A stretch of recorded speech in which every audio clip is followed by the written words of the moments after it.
Whales are one of the most majestic beings on our planet. They have fascinated humans from time unknown. They're gigantic in size and gentle in behavior.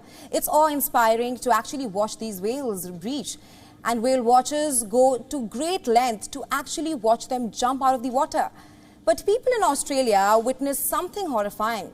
About 200 pilot whales have perished after being stranded on the rugged west coast of Tasmania. And emergency workers and local people are racing against time to save them.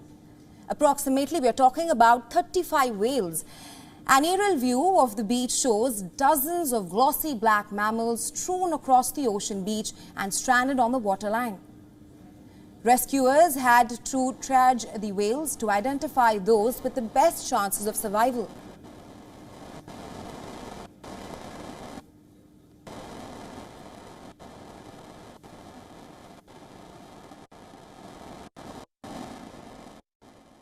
Well, the latest is that we've triaged the animals yesterday as part of the preliminary assessment, and we've identified those animals that had best chance of survival of the approximately 230 that's stranded. Today's focus will be on rescue and release operations, where we've positioned those animals that we assessed as having the best chance of survival. We positioned them overnight, again, so that we could assess them this morning, and those ones that have survived, which we've got approximately 35 surviving animals out on the beach, and the focus and the primary focus this morning will be on the rescue and release of those animals. Now, in an attempt to save these whales, locals could be seen fetching buckets of water and covering the mammals with blankets.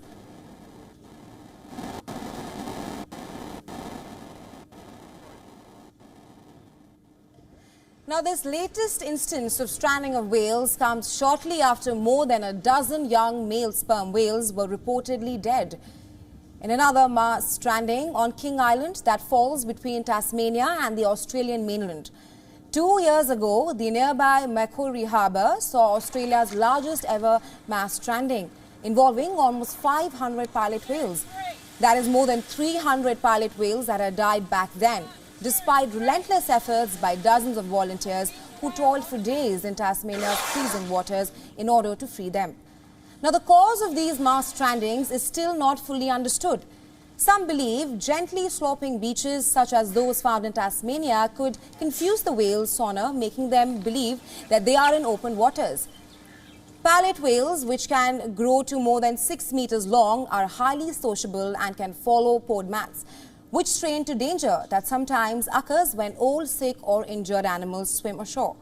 And other pod members follow, trying to respond to the trapped whales.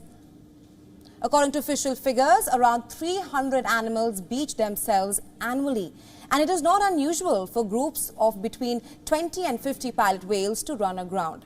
However, numbers can run into hundreds when a superpod is involved.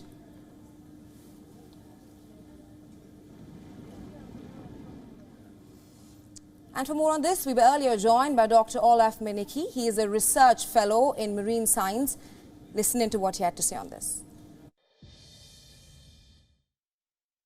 You know, it's too early to obviously see, a significant trend here. But, within 2 years at the same location, we've got these mass strandings, and we also have the other stranding of the sperm whales.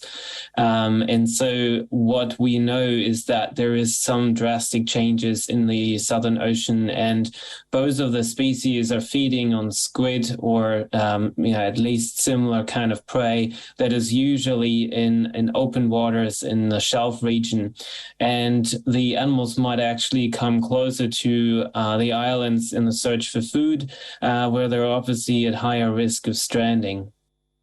Yes, of course, we would love to stop these animals from stranding.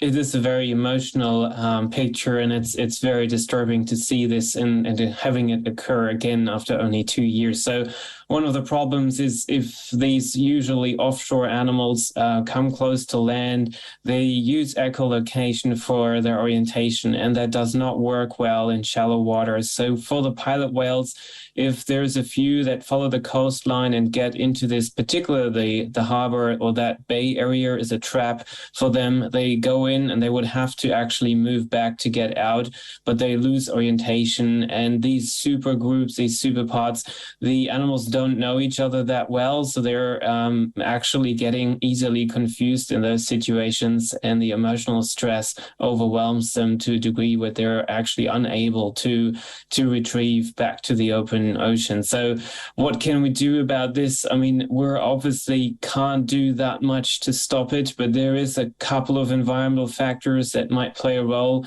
We should obviously reduce the noise pollution in the ocean.